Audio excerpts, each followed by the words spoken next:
Good morning students.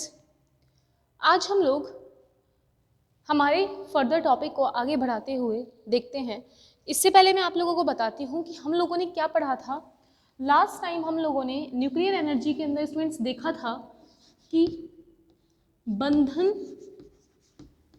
ऊर्जा क्या होती है, राइट। और इसके बाद हमने देखा था स्टूडेंट्स संकुलन गुणांक, ये देखा था जिसे हम बोल रहे थे पैकिंग फ्रैक्शन, और ये था बाइंडिंग एनर्जी। इसके बारे में कल हम लोग रीड कर चुके थे, ठीक है।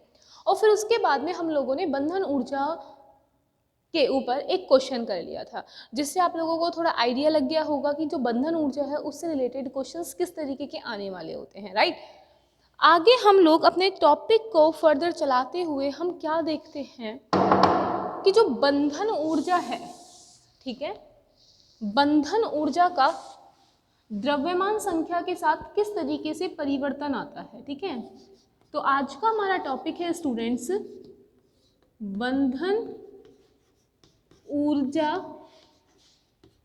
का द्रव्यमान संख्या के साथ परिवर्तन। तो ये देखिए, अब बंधन ऊर्जा का द्रव्यमान संख्या के साथ परिवर्तन। स्टूडेंट देखिए, एक बार मैं आप लोगों को इसके बारे में बता देती हूँ। बंधन ऊर्जा जिसको हम लोग किससे शो कर रहे थे कल, B.E से या फिर B से, राइट। फिर कह रहा है द्रव्यमान संख्या के साथ परिवर्तन। तो द्रव्यमान संख्या क्या होती है हमारे पास में, इसको शो करते हैं बच्चों A से करते हैं।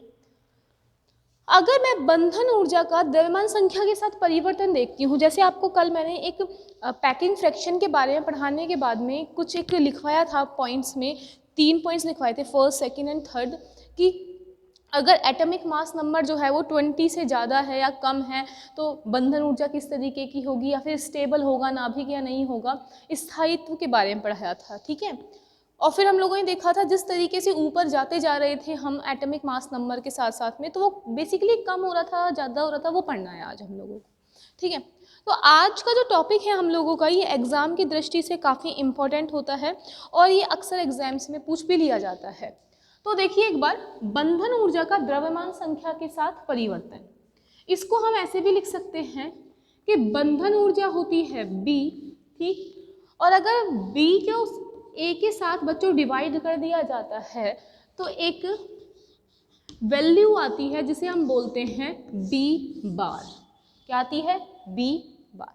तो हम लोगों को बेसिकली इसी के बारे में चर्चा करनी है कि जो बंधन ऊर्जा है, कि जो बाइंडिंग एनर्जी है, उसका एटॉमिक मास नंबर के साथ में चेंजेस कैसे हो रहे हैं, ठीक है। तो आज का हम अपना टॉपिक स्टार्ट करते हैं। सो बी रेडी। देखिए इसको सबसे पहले हम एक कर्व बनाते हैं।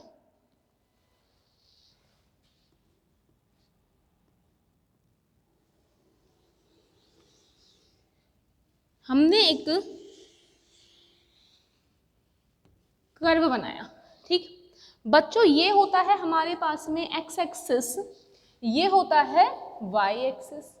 अगर मैं कहूँ एक्स एक्सिस पे हम लोग लेते हैं किसको, मास नंबर को, जो इस तरीके से क्या हो रहे हैं, इंक्रीज हो रहे हैं। बच्चों अगर वाई एक्सिस में, वाई एक्सिस की तरफ हम लोग किसको ले लेते हैं, बाइंडिंग एनर्जी पर न्यूक्लियन, तो मैं कुछ इस तरीके से लिख देती हूँ, बाइंडिंग एनर्जी पर न्यूक्लियन, मतलब कि B/A, और ये क्या है, मास नंबर, राइट। अब देखिए बच्चे, ये इसका क्या है, ओरिजिन है O। इस साइड y एक्सिस पे value binding energy per nucleon की इंक्रीज होती जा रही है, ठीक है। अगर मैं इस वैल्यू को एक टर्म्स में डिनोट कर देते हैं, देखिए इस तरीके से कि 1, 2,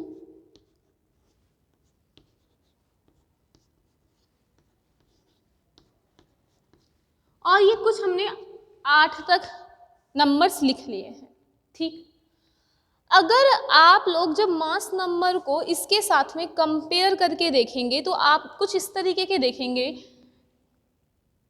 कुछ एक लाइन जो इस तरीके से इंक्रीज हुई और 7.6 पे जाकर, ठीक है, या फिर इसको थोड़ा नीचे ही कर लेते हैं, 7.6 पे लास्ट में जाते हैं हम लोग। अभी ये 6 से 7 के बीच में रखा इसको हमने, राइट। और उसके बाद में ये थोड़ी ऊपर गई यहाँ से, मतलब एक जो कर्व है बेसिकली हम लोग कैसा फाउंड कर रहे हैं बच्चों, एक वेरिएबल कर्व मिल रहा है हम लोगों को। कैसा मिल रहा है? एक वेरिएबल कर्व मिल रहा है हम लोगों को।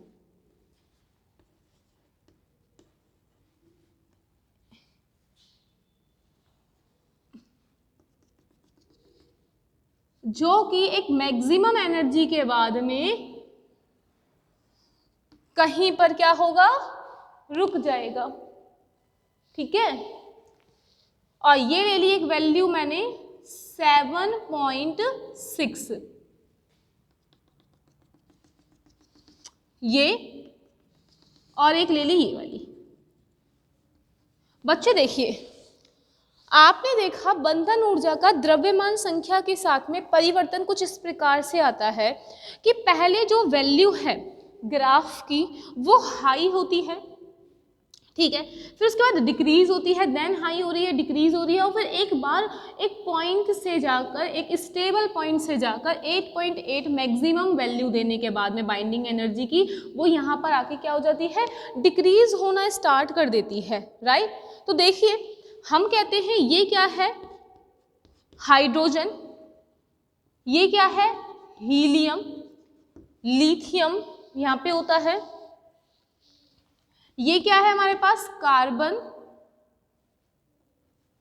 ऑक्सीजन, फेरम 56,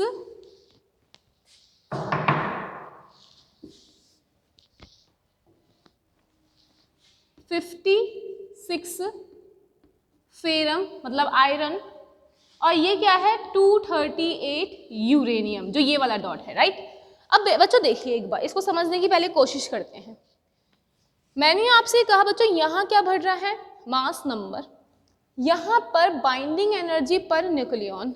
अगर हम इसका कर्व देखते हैं तो हमें कुछ इस प्रकार से नजर आता है कि यहाँ पे सबसे पहले हमने हाइड्रोजन का देखा जो समथिंग 2 के अप्रोक्सीमेट था, देन वैल्यू इसकी इंक्रीज हुई 4 हीलियम के लिए, ठीक, और इसी के ही साथ वाले जो भी एटॉमिक मास थे, हीलियम के बाद लिथियम, उसके लिए लेकिन कैसा मिल रहा है हम लोगों को, डिक्रीज। फिर हमने देखा वापस से एक कर्व मिला जो कहाँ के लिए था, कार्बन के लिए था, जो एक मैक्सिमम वैल्यू मिल रही है और फिर डिक्रीज हो रही है, और इस तरीके से ऑक्सीजन तक यही रहा। देन 16 के बाद हम जिस भी एटम के पास जाते हैं, एटॉमिक मास नंबर के पास जाते हैं, उसकी वैल्यू बेसिकली बढ़ती रहती है। और कब तक बढ़ती है बच्चों, 56 तक बढ़ती है, मतलब जब तक फेरम नहीं आ जाता। हम यहाँ से देख सकते हैं कि जो फेरम है उसकी वैल्यू सबसे कैसी है, मैक्सिमम है, कितनी है 8.8। और बच्चों अच्छा, हमने ये एनर्जी बेसिकली ली है तो एनर्जी की यूनिट भी लेंगे हम लोग, तो इसको हम ले लेते हैं मेगा इलेक्ट्रॉन वोल्ट में, ठीक है। तो आप कह सकते हैं कि जो 56 है फेरम, उसकी जो एनर्जी है, बाइंडिंग एनर्जी है पर न्यूक्लियॉन जो है वो 8.8 मेगा इलेक्ट्रॉन वोल्ट है, और उसके बाद में बेसिकली इसकी वैल्यू डिक्रीज होती गई, और यूरेनियम 238 के लिए जो वैल्यू आई है वो कितनी आई है, 7.6 मेगा इलेक्ट्रॉन वोल्ट लिखी है हम लोगों ने। तो स्टूडेंट ये वाला कर्व हम लोगों को सबसे पहले मिला, ठीक। अब यहाँ से आप लोगों को बहुत सारी चीज़ें देखने को मिलती हैं, किस तरीके से, देखिए कुछ ऐसा दिख रहा है आपको। फर्स्ट तो अगर मैं बात करूँ कि सबसे अगर स्टेबल जो नाभिक है, आपने कल पढ़ा था कि जो बाइंडिंग एनर्जी होती है वो जिसकी सबसे ज़्यादा होती है वो कैसा होगा, सबसे स्टेबल होगा। अगर हम लोग फर्स्ट में स्टेबिलिटी की बात करें तो किसकी बात करें, स्टेबिलिटी की, तो सबसे ज़्यादा स्टेबल कौन होता है, जिसकी बाइंडिंग एनर्जी सबसे ज़्यादा होती है। क्यों होता है, बच्चों बाइंडिंग एनर्जी ज़्यादा होने का मतलब है कि वो जो नाभिक के जो प्रोटॉन्स और न्यूट्रॉन्स हैं ना वो आपस में उतने ही ज़्यादा कैसे रहेंगे, पास पास रहेंगे। अब जितनी ज़्यादा पास पास रहेंगे वो उतना ज़्यादा स्टेबल है। आपको मालूम है अगर दूर दूर रहेंगे तो किसी भी टेम्परेचर से या प्रेशर से, किसी भी फैक्टर के द्वारा वो आपस में इलेक्ट्रॉन, प्रोटॉन्स वगैरह ये हट सकते हैं, ठीक है। तो यहाँ पर स्टेबिलिटी अगर कही जाती है तो फेरम की स्टूडेंट सबसे ज़्यादा स्टेबिलिटी पाई जाती है, ठीक है। और अब आप ये भी देख सकते हैं एटॉमिक मास नंबर बढ़ रहा है, इवन हम यहाँ तक सोचो 238 तक आ चुके हैं। यूरेनियम की स्टेबिलिटी इवन फेरम से भी कैसी होती है, कम होती है। क्यों? क्योंकि स्टूडेंट ये काफ़ी ही बड़ा वो है, न्यूक्लियई है, ठीक है। आपने सुना भी होगा कि ये रेडियो एक्टिव होता है, अपने आप क्या होता है, विघटित होता रहता है, डिके होता रहता है ये अपने आप ही, ठीक है। तो इसका रीज़न भी यही है कि इसकी बाइंडिंग एनर्जी के कारण ये आपस में डिके होते रहते हैं, ठीक है। ये सब चीज़ आपको समझाई जाएगी। सबसे पहले आप लोग अपनी नोटबुक के अंदर ये जो हमने ग्राफ बनाया हुआ है, ये हमने जो कर्व बनाया हुआ है, इसको पहले बनाइए, देन हम इसकी बात करते हैं, ठीक है। तो इस कर्व में आपको दिख रहा होगा साफ साफ कि हाइड्रोजन की सबसे कम होती है, ठीक है, बाइंडिंग एनर्जी। कोई पूछे बाइंडिंग एनर्जी मतलब सबसे कम स्टेबल जो है वो कौन सा पाया जाता है, हाइड्रोजन पाया जाता है। फिर देखो हीलियम तक बढ़ी और फिर घट बढ़ रही है ना। तो बच्चों इसके रीजंस बहुत सारे हैं, रीजंस की बात करेंगे अभी अपन लोग। तो इसको आप पहले राइट डाउन कीजिए, देन हम इसके रीजंस की बात करते हैं।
तो इसमें इसको बनाइए जल्दी से,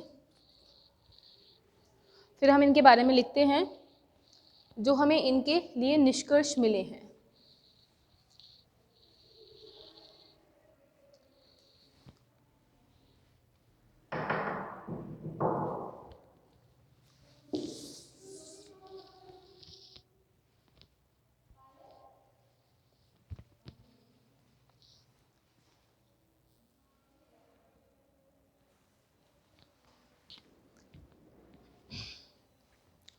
सो स्टूडेंट्स लिखना स्टार्ट करते हैं हम लोग, ठीक है।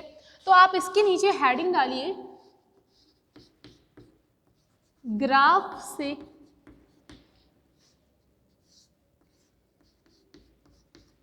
प्राप्त निष्कर्ष, ठीक है।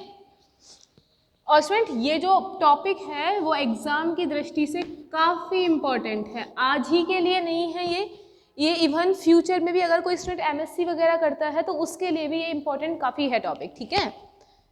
सो स्टूडेंट देखिए आगे इसमें लिखिए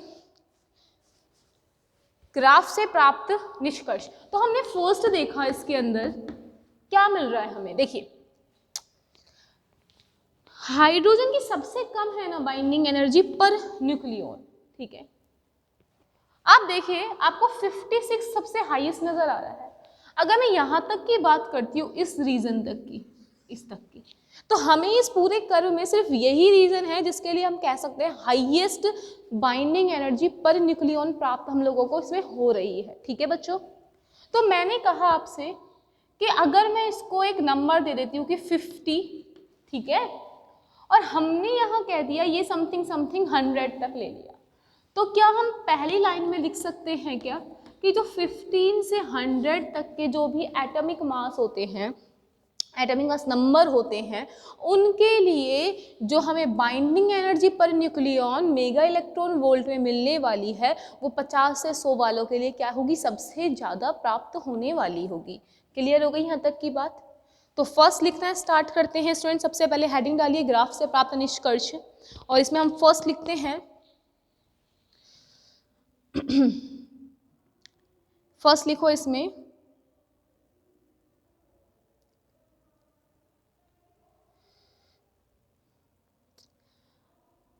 जिन न्यूक्लियस का या फिर जिस नाभिक का मास नंबर, जिस नाभिक का द्रव्यमान संख्या 50 से 100 के बीच होती है, जिन नाभिक की द्रव्यमान संख्या 50 से 100 के बीच होती है,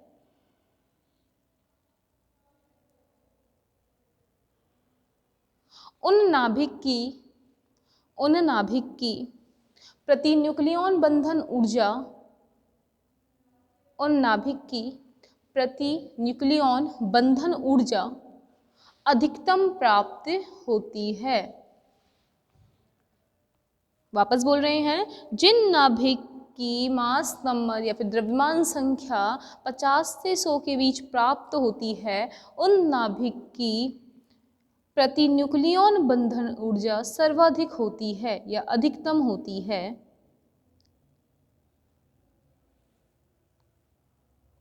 अतः यह नाभिक स्थायी होता है, अतः यह नाभिक स्थायी होते हैं।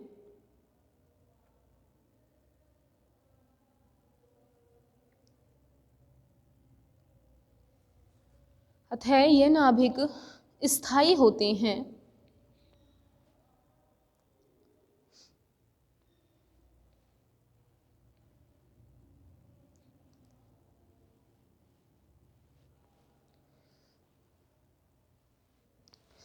और इसके साथ में लिख देना बच्चों, देखो Fe56 की सबसे ज़्यादा है ना, तो इसमें लिखना फिर इसी में ही Fe56 आयरन है ना, कि Fe56 की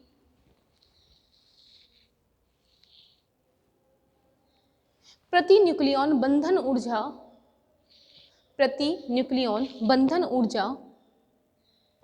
सबसे अधिकतम कितनी मिली? सबसे अधिकतम हम लोगों को 8.8 मेगा इलेक्ट्रॉन वोल्ट है ना, सबसे अधिकतम 8.8 मेगा इलेक्ट्रॉन वोल्ट प्राप्त होती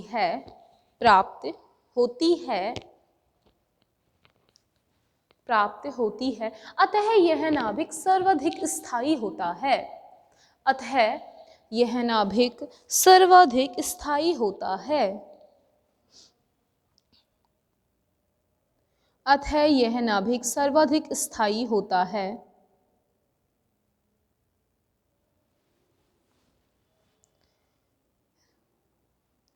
अतः यह नाभिक सर्वाधिक स्थायी होता है।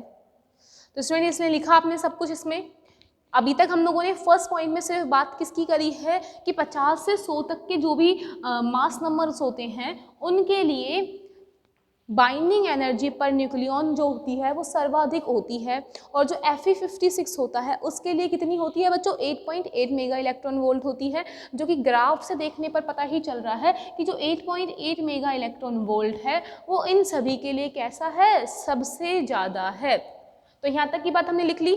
तो बच्चों अब हम बात करते हैं इसमें सेकेंड पॉइंट की, ठीक है, सेकेंड पॉइंट की। देखो सेकेंड पॉइंट में अगर मैं क्या बात करूँ, मैं इसमें ये कह सकती हूँ कि जो 50 से जो भी कम है उनकी बाइंडिंग एनर्जी पर न्यूक्लियन कम होती है। अगर उनकी बाइंडिंग एनर्जी पर न्यूक्लियन कम है तो इसका मतलब क्या है? बाइंडिंग एनर्जी पर न्यूक्लियन अगर कम है तो बच्चों इस बात का मतलब है कि वो स्टेबल, मतलब कि वो स्थायी भी कैसे हैं? कम है। बात क्लियर हो गई? तो मैंने कहा जिस भी एटॉमिक मास नंबर की 50 से कम होगी वो कम स्थायी होगा, और जिसकी ज़्यादा होगी वैल्यू वो ज़्यादा स्थायी होंगे। ठीक है, तो अपना सेकंड पॉइंट डालिए और सेकंड पॉइंट में लिखना स्टार्ट करते हैं बच्चों। अब हम सेकंड पॉइंट लिखिए, उसमें लिखिए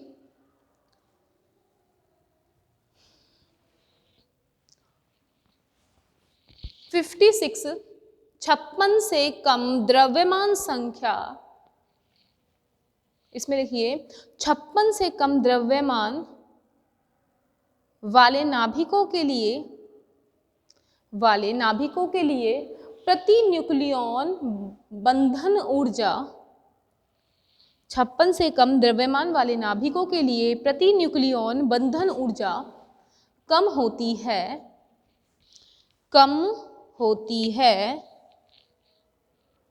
अतः यह कम स्थायी होते हैं। अतः यह कम स्थायी होते हैं। बच्चों देखो आपको दिख रहा है यहाँ से कि जो 50 से कम वाले हैं उनकी बाइंडिंग एनर्जी पर न्यूक्लियॉन कैसी है, कम है। तो ऑब्वियस सी बात है अगर ये चीज़ कम है तो वो स्टेबल भी कितना होगा, कम होगा। ठीक है, तो वापस लाइन बोल रही हूँ मैं सेकंड वाले के लिए, 56 से कम द्रव्यमान वाले नाभिकों के लिए प्रति न्यूक्लियॉन बंधन ऊर्जा कम होती है, अतः यह कम स्थायी होते हैं। अतः यह कम स्थायी होते हैं।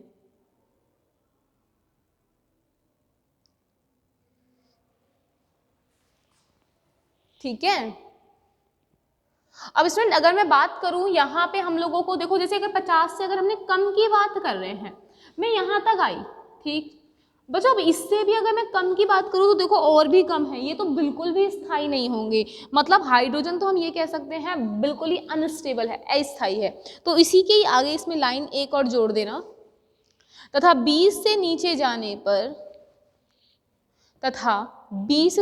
जाने पर प्रति न्यूक्लियॉन बंधन ऊर्जा का मान तेजी से कम होता है, तेजी से कम होता है।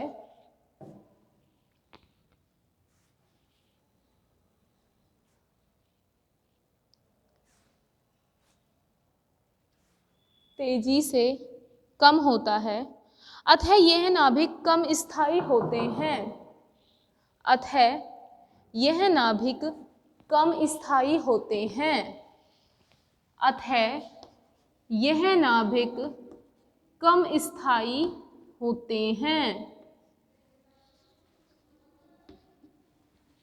बच्चों एक बात देखिए, एक बार ग्राफ के अंदर हम यहाँ पे लिख क्या रहे थे, ए की वैल्यू लिख रहे हैं ना, तो बच्चों ये ऊपर आनी थी। ठीक है, हमने गलती से इसको नीचे लिख दिया था। नीचे तो आपको मालूम है ना जेड की वैल्यू आती है, कल ही देखा था हम लोगों ने, ये ऊपर आएंगी ये वाली वैल्यू, है ना। हाँ तो लिखिए कंप्लीट इसे। सेकेंड वाले को एक बार वापस बोल रहे हैं, 56 से कम द्रव्यमान वाले नाभिकों के लिए प्रति न्यूक्लियॉन बंधन ऊर्जा कम होती है, अतः यह कम स्थायी होते हैं। तथा 20 से नीचे जाने पर प्रति न्यूक्लियॉन बंधन ऊर्जा का मान बहुत तेजी से कम होता है, अतः ये नाभिक अपेक्षाकृत कम स्थायी होते हैं। ठीक है, तो सर देखिए दूसरे की बात करते हैं, नेक्स्ट थर्ड की बात करते हैं अब हम लोग। ये तो हमने दो बात की, Fe से रिलेटेड और बाइंडिंग एनर्जी स्थायी से रिलेटेड। अब देखिए एक चीज, ये बहुत ही इंपॉर्टेंट पॉइंट है इसका। ठीक, देखिए आपको दिख रहा है कि ये क्या है, हाइड्रोजन दे रखा है, हीलियम। आप एक चीज देख रहे हैं क्या, ये कुछ ऐसा होता है, हीलियम फिर लिथियम। ठीक है, इस तरीके से आता है, हीलियम लिथियम बेरिलियम, ऐसे बात करें तो ठीक ऐसे आता है। अब आपको एक चीज दिख रही होगी बच्चों कि अगर हम यहां जा रहे हैं तो इनका एटॉमिक मास नंबर बढ़ता जा रहा है, हीलियम का 2 है, 3 4 5 6 इस तरीके से बढ़ता जा रहा है। अब सोचो अगर एटॉमिक मास नंबर बढ़ता जा रहा है तो पॉसिबिलिटी तो यही होनी चाहिए थी कि इनकी बाइंडिंग एनर्जी भी क्या हो, बढ़ती जाए बढ़ती जाए। लेकिन देखिए हीलियम के बाद लिथियम देखो कहाँ आ रहा है, नीचे, मतलब कि इसकी बाइंडिंग एनर्जी पर न्यूक्लियॉन जो है वो हीलियम से भी कम है। लेकिन वहीं देखो कार्बन जा रहा है ऊपर, ऑक्सीजन ऊपर, बाकी सारे किस में है, नीचे हैं। ये क्या रीजन है इसके पीछे कि ये जो है वो कुछ तो ऊपर है। भाई अगर एटॉमिक मास नंबर के साथ बढ़ना चाहिए तो ये स्टेबल क्यों नहीं बढ़ा, सीधा सीधा बढ़ता घटता। कभी शार्प पीक दे रहा है काफी बिंदुओं पे, काफियों पे डिक्रीज हो रही है वैल्यू, काफियों पे इंक्रीज हो रही है। तो बच्चों इसके लिए एक वो है कि कंसेप्ट ये फिक्स होता है। देखिए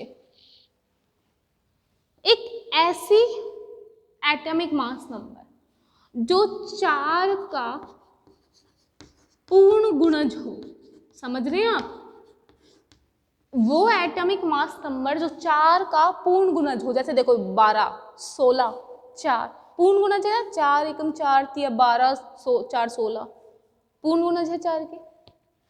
तो जो 4 के पूर्ण गुणज होते हैं उनकी बाइंडिंग एनर्जी पर न्यूक्लियॉन क्या होती है, सबसे ज्यादा होती है। और इन्हीं के ही साथ वाले, जैसे 4 का कोई पूर्ण गुणज लिया मैंने, जैसे मैंने बात की, इसकी बात करते हैं कार्बन की, ठीक है। यहां आएगा बोरोन, यहां आएगा बच्चों कौन, नाइट्रोजन आएगा, समझ रहे हैं आप।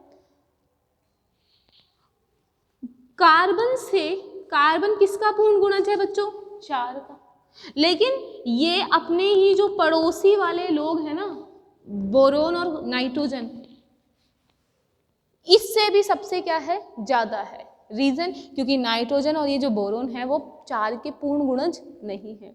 तो जो 4 का पूर्ण गुणज होता है वो अपने पड़ोसी वालों से भी क्या होगा, हाई पॉइंट रखता है। बात क्लियर हुई।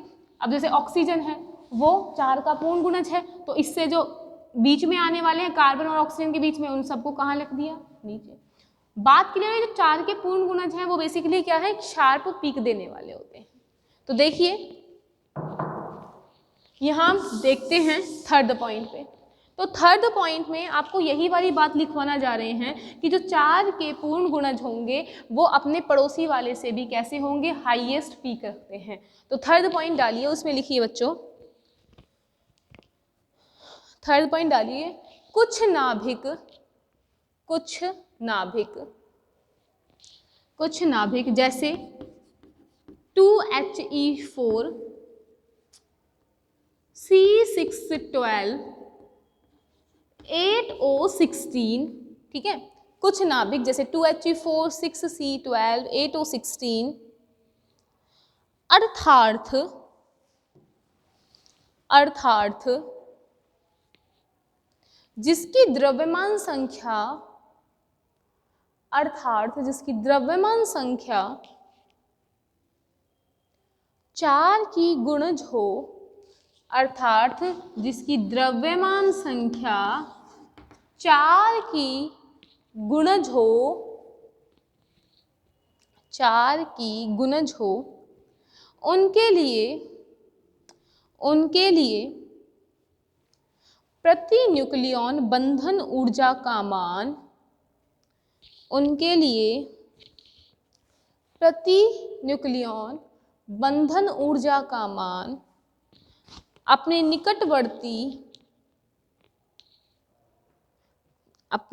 निकटवर्ती तत्वों की अपेक्षा अधिक होता है, अपने निकटवर्ती तत्वों की अपेक्षा अधिक होता है। इसी कारण ये तत्व अपने निकटवर्ती तत्वों से अधिक स्थायी होते हैं, अधिक स्थायी होते हैं। इसी कारण ये तत्व निकटवर्ती तत्वों की अपेक्षा अधिक स्थायी होते हैं। तो स्टूडेंट हम लोगों ने थर्ड पॉइंट में क्या बात की कि जो भी 4 के पूर्ण गुणज होंगे वो अपने निकटवर्ती तत्वों से क्या होंगे, अधिक स्टेबल होंगे। तो मैं एक बार वापस इसकी लाइन बोल रही हूँ थर्ड पॉइंट की।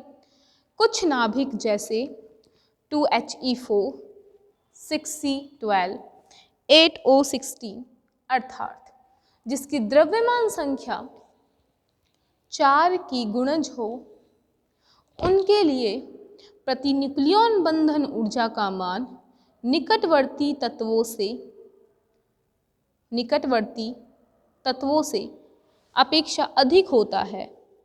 इसी कारण ये तत्व निकटवर्ती तत्वों की अपेक्षा अधिक स्थायी होते हैं। इसी कारण ये तत्व निकटवर्ती तत्वों की अपेक्षा अधिक स्थायी होते हैं।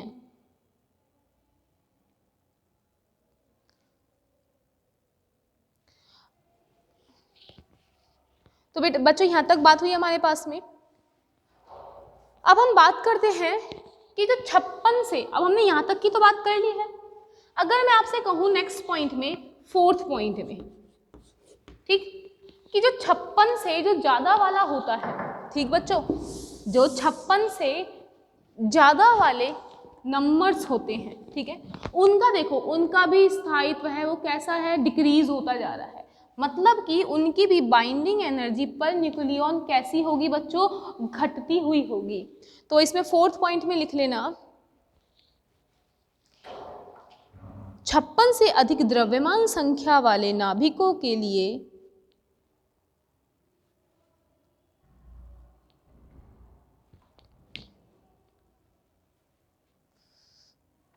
56 से अधिक द्रव्यमान संख्या वाले नाभिकों के लिए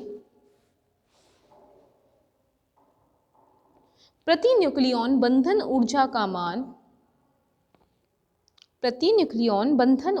मान धीरे धीरे घट जाता है,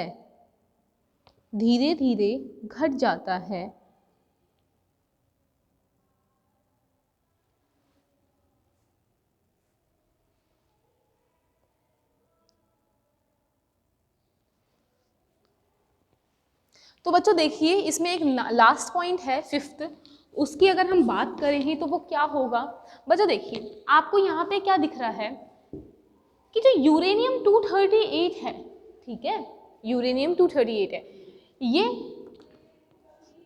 अनस्टेबल है। मतलब कि इसकी बाइंडिंग एनर्जी 7.6 के लगभग है, ठीक है। इसको लिख लेना कि जो यूरेनियम 238 होती है उसकी जो बाइंडिंग एनर्जी पर न्यूक्लियन है वो कितनी होगी, 7.68 मेगा इलेक्ट्रॉन वोल्ट, ठीक। बच्चों ये जो यूरेनियम 238 है वो कैसा है, एक अनस्टेबल है। लेकिन इसके पास में एक ऑप्शन है, क्या, कि आपको जब मैंने स्टार्टिंग में जब न्यूक्लियर फिजिक्स पढ़ाना स्टार्ट किया था तो मैंने आपको बताया था कि जो रेडियो एक्टिव होते हैं नाभिक, जो रेडियो एक्टिव नाभिक होते हैं वो अपने आप ही क्या होते रहते हैं, विघटित होते रहते हैं, डिके होते रहते हैं अपने आप ही, ठीक। अब तुम सोचो यूरेनियम 238 है, आपने खुद ने भी सुना होगा कि यूरेनियम 238 स्थायी अवस्था में नहीं पाया जाता, ठीक है, ये अपने आप डिके होता रहता है। अब ये डिके होता रहता है तो ये अपने से कम द्रव्यमान संख्या के अंदर परिवर्तित होते रहते हैं, समझ रहे हैं आप। फिजन और फ्यूजन थोड़ा सुना होगा आपने, फ्यूजन विखंडन और संगलन, है ना। तो यूरेनियम जो 238 है वो अपने आप इन नाभिकों में कन्वर्ट होता रहता है, टूटने की कोशिश करता है, हीलियम वगैरह इनमें भी टूटता है वो, ठीक है। तो कहने का मतलब है जो भारी नाभिक होते हैं, जो 100 से अधिकतम भारी नाभिक होते हैं और 200 से कम वाले, 100 से 200 के बीच में जो भी नाभिक आते हैं वो एक छोटे वाले या फिर हल्के वाले नाभिक में क्या होते रहते हैं, विखंडित होते रहते हैं। क्या होते हैं, विखंडित होते रहते हैं। और विखंडित होने का रीजन क्या है, ताकि उनको कम वाले में क्या मिल जाए, एक स्टेबिलिटी मिल जाए, क्या मिल जाए, एक स्थायित्व मिल जाए, ठीक है। तो स्टूडेंट हम यहाँ पर इसके लिए क्या बोल सकते हैं, एक देखिए अगर मैं 56 से ये लाइन डालूं ऐसे, है ना, ऐसे कह सकते हैं कि ये क्या है, काफी ज्यादा बड़ा होगा यूरेनियम 238। वो किस में डिके होगा, अपने से छोटे वाले नाभिकों में डिके होता रहेगा। बात समझ आ गई आपको। और जो ये वाले होते हैं, ये दिख रहे हैं ना अपन को बीच में, बेसिकली ये वाले जो है वो स्टेबल हैं, ये क्या है, अनस्टेबल, अस्थायी हैं। तो छोटे वाले क्या होते हैं बच्चों, ये आपस में एक दूसरे से संलग्न करते रहते हैं, क्रियाएं करते रहते हैं। तो ये वाले आपस में क्या करते हैं बच्चों, कोई भी दो छोटे नाभिक, ठीक है, वो आपस में क्या करेंगे, एक स्टेबल बनने के लिए एक बड़ा नाभिक बना लेंगे। बात समझ आई? यहाँ पे 56 से नीचे वालों में तो क्या होगा, दो नाभिक जुड़ के एक बड़ा बना लेंगे ताकि वो स्टेबल हो जाए, और बड़े वाले कम स्टेबल हैं तो ये क्या होंगे बच्चों, टूटते रहेंगे ताकि वो स्टेबल हो जाए। तो यहाँ तक की बात क्लियर हो गई होगी आपके, आई थिंक। सो स्टूडेंट, हम इसमें क्या बोलते हैं, इसको जुड़ने को तो बोलते हैं फ्यूजन, और इसे क्या बोलते हैं, फिजन। ठीक है, फ्यूजन और फिजन। ठीक, तो बच्चों आपकी ये वाली बात क्लियर हो गई होगी कि एक नाभिक दो में कन्वर्ट क्यों हो रहा है और दो नाभिक एक में ऐड क्यों हो रहे हैं, एक स्टेबिलिटी के कारण। ठीक है, तो इसको 6 पॉइंट में लिखना स्टार्ट कीजिए और लिखिए उसके अंदर पॉइंट नंबर 6 में,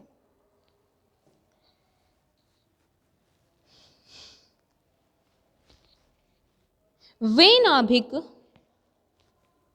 नाभिक जिनकी द्रव्यमान संख्या, वे नाभिक जिनकी द्रव्यमान संख्या 100 से 200 के बीच में होती है, 100 से 200 के बीच में होती है, उनकी प्रति न्यूक्लियन बंधन ऊर्जा, उनकी प्रति न्यूक्लियन बंधन ऊर्जा कम होती है,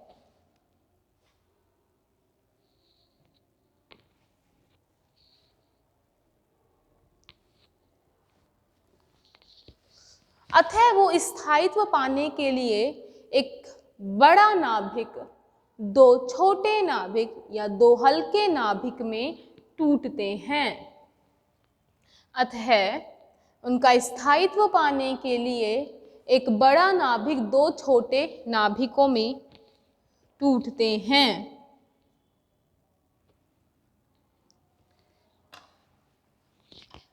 तो स्टूडेंट्स, अब हम लोगों ने जो पढ़ा ये क्या था, बंधन ऊर्जा का द्रव्यमान संख्या के साथ में परिवर्तन।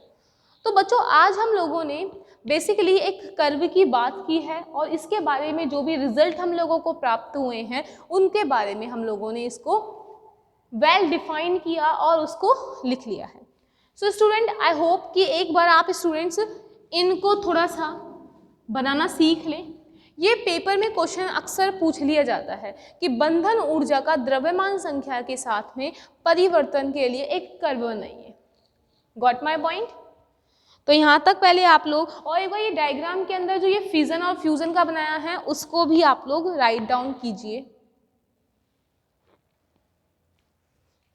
इसको भी आप अपने कर्व के अंदर इस तरीके से लिख लीजिए कि एक भारी नाभिक जो है वो किस में टूट गया, एक दो हल्के नाभिक में, और दो हल्के नाभिक ने क्या बना लिया, एक भारी नाभिक। ठीक है, तो आज हम लोगों ने पढ़ा क्या है, बंधन ऊर्जा का द्रव्यमान संख्या के साथ में परिवर्तन। Right, thank you.